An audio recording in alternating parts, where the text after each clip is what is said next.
walang sound. Habang binabasa ko lang to. Pero huwag na mahaba. Wala nang time. Panoorin nyo na lang if i-post na natin sa Facebook. Mamaya. Okay? So, a woman of Samaria came to draw water. At bandang tanghali ito bandang tanghali ito. Ayon dun sa aking pag-research, magandang bandang tanghali daw ito. Kasi yung mga babae, usually, umaga sila nag-iigib. Since sinadya ng babae na Samaritan na ito, na tanghali, kasi nga, naiilang sa kanya yung mga ibang babae. Kasi nga, ang babait ng iba, siya yung pinaka, kilala siya doon ng maraming boyfriend at lukulong babae. Pero yun ang pinuntahan ni Jesus. A woman of Samaria came to Jesus said to her, tinan niyo ako nila. Tinan niyo utak ni Jesus. Sabi ni Jesus said to her, give me a drink. Tinan niyo, hindi niya sinabi, I am the God Almighty. Basta ni Jesus, hindi niya sinabi, I will fulfill the law. Simple lang ang style ni Jesus. Hingin tubig. Kasi bakit? Sa mga susunod, didirektana ni Jesus na yung tubig na kinukuha mo, mauuhaw ka pa rin dyan. Pero pag ako naranasan mo, kailanman di ka na mauuhaw.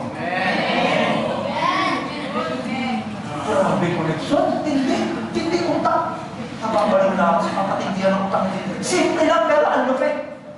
Hindi gumamit ng mga in the blood of the Lord. You know, Moses, 10 Commandments, it's my dad who performed them. Pwede naman sabihin ni Jesus yun eh. You know, Moses, it's my daddy God who departed the Red Sea. So you now listen to me. Minsan, pag nagsisit tayo, parang sobrang pag sa aming religion commitment, kami yung pinakamatindi, nasa aming tamang doktrina. Si Jesus iba approach. Tubig, wow, tubig.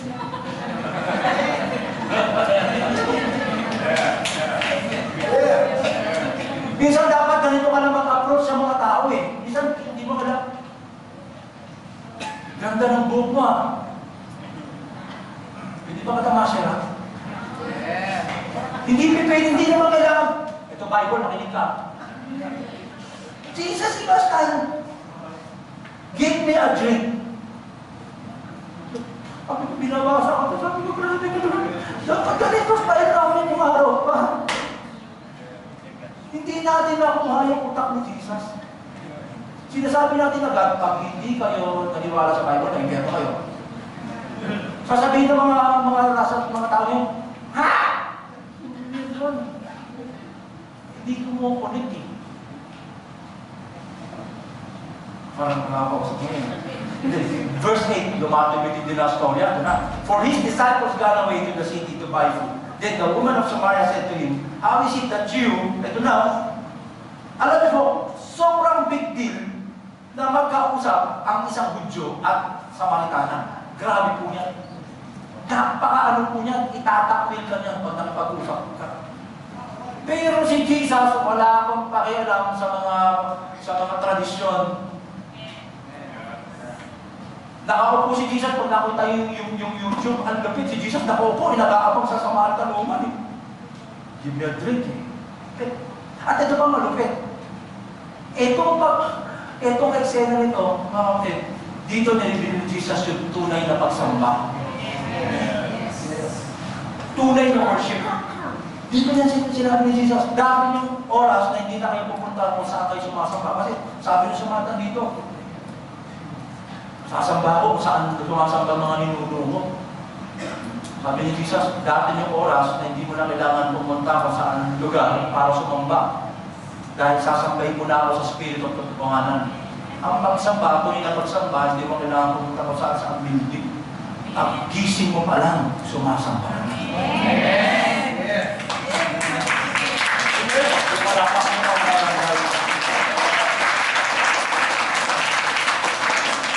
Ay, naku, dapat pinapalakpan, papalakpan ko na Lord. Kasi palakpak na kalakpan tayo na and then ito, how is it that you being a Jew ask drink from me? Sana. Samaritan woman, for Jews have no dealings with Samaritans. Sabi niya, Jesus answered and said to her, if you knew the gift of God, of course the gift of God is the one who is talking. If you knew the gift of God, and who it is who says to you, give me a drink, you would have asked him, and he would have given you living water. And then later on, doon na sinabi ni Jesus,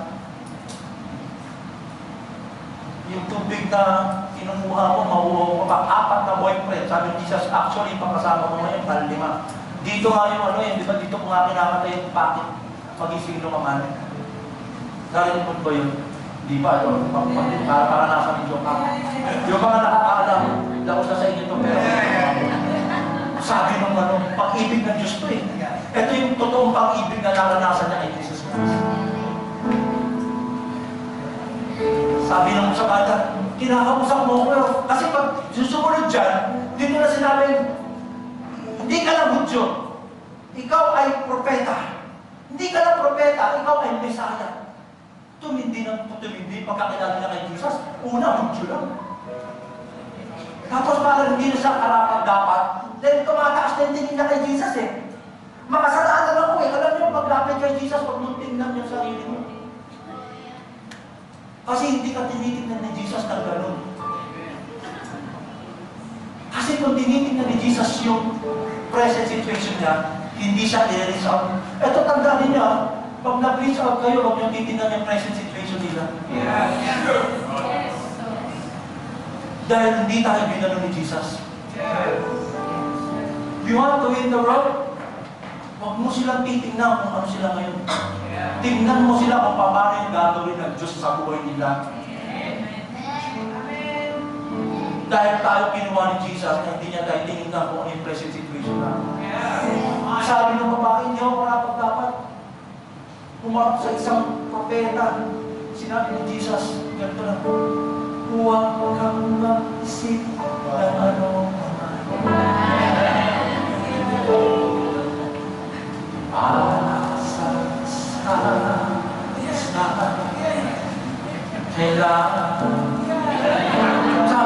Sabi nung sa mata mo, 4 na naging boyfriend ko eh.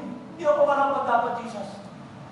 Dati mo pag-ibig, wala pakialam. Kung ganyan na naging evangelist, mapapatanggap ako kay Lord. Pag ganyan ang mahal ko, sisharean ako, ganyan magmahal. Hindi niya na ako kailangan kumbinsihin. Doon pa lang, tinatanggap na kita. Minsan ang galing natin po siya, puro tayo Bible, hindi naman paramdaman yung love.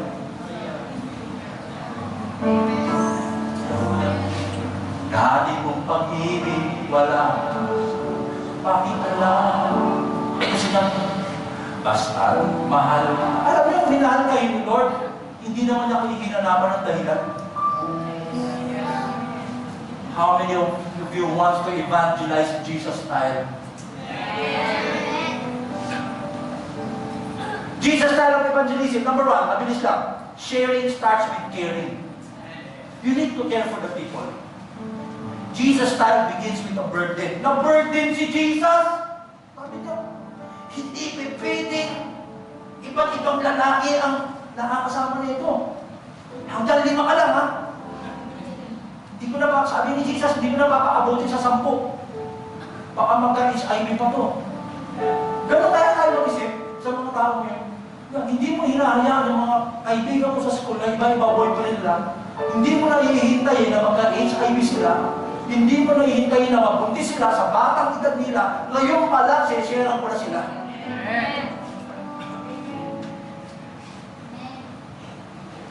Si Jesus, he needed to go to Samaria. Share-sharean mo to. Hindi ako titigil. Nagka-burden ako sa taong ito. Binrate na yung culture, yung background, binrate niya lahat. Okay? Number 2, sharing with God. Hindi mo ulam yan, taka. Alam niya yung sinasabi niya ni Jesus. Alam niya kung paano dumiskarte. Ano sabi ni Jesus sa Samaritan woman? Give me a drink. Hindi siya gamamit ng mga terminology na malalalim. Number 3, sharing the gospel, Jesus style, we must adapt to the situation. Jesus was very, very good. Kung sino yung kaharap niya, nililelevelan niya. Pagkaharap niya, nanginis ka, ano sinasabi niya? Pasusunod, hindi na isda ang iisdahin niyo, kayo ay magiging fishers of men. Pagkausap niya, mga farmer, ang ginagamit niyang mga salita, yung lingwahe ng pangtanim, ang farm. Siguro kung si Jesus nandito, pagkausap niya musician, siguro a-approach niya sa musician, kamusta tol? Anong genre tugtog mo? Kung si Jesus nandito ngayon, kung kausap niya musician, gano'n sasabihin niya ano tinutugtog mo yun? Jazz? Pop? R&B? Hindi yung, tol, musician ka? I am Jesus, I am the Son of God. Hindi naniniwala eh. Hanggang ngayon nga, hindi naniniwala ang mga Hudyo sa kanya eh. Son of God. You need to win the world na ikaw mismo kumokonek sa kanila. Kung ano gusto nila, sasabayan ko sila. Huwag lang drugs. Okay? Ang galing ni Jesus, sino po naniniwala na ang galing ni Jesus? That's why, alam niyo po, natutuwa lang ako sa basketball namin ngayon, pag-Tuesday. Ang daming hindi umaatin ng basketball. Si John, ano kay Sister Tess, kagabi kabanding namin. Unti-unti lang. Eto, bigyan ko yung example. Si Edmond, hindi na umaatin ng church ng araw. Bakit lang yan napalang dito? Dahil sa liga ng basketball. Simple lang. Hindi namin sinabi, Edmond, repent. Go back to church or else you will die and will suffer hell for eternity. Edmond, you need to go back right now or else you will die and you will be condemned forever. Edmond, the Lord needs you or else Satan will kill you. Edmond, may liga. Basketball, sali ka, Kings. Sumali. Dahil sa basketball. Parang ganito lang yun, no? Hey, woman, give me a drink.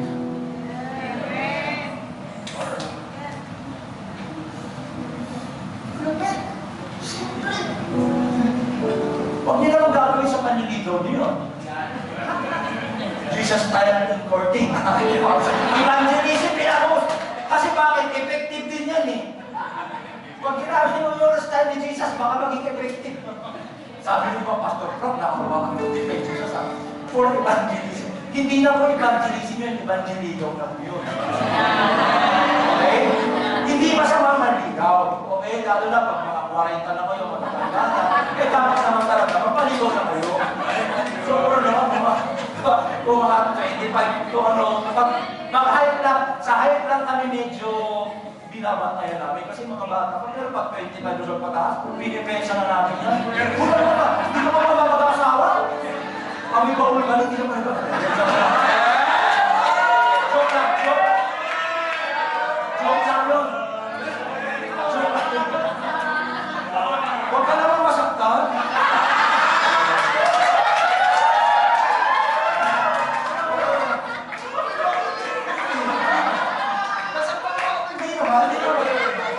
Hindi naman. Ulan pa lang. We must adapt to the situation. And this is the last, before we, kasi mayroon tayo sa vision. Okay? Ito na yung gusto ko sa inyo. The most effective evangelism is lifestyle evangelism. That is the best evangelism. You evangelize people, ang pinaka-attract mo, hindi yung Bible lang. Bible is not enough if it will not reflect into your life. The Bible and then your life is not effective? Hindi.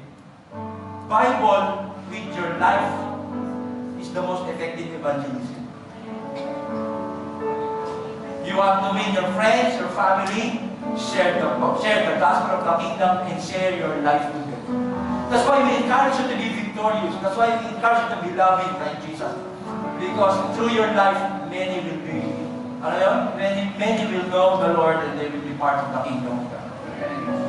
Amen? So sabi ko sa atin mo, Jesus style of evangelism.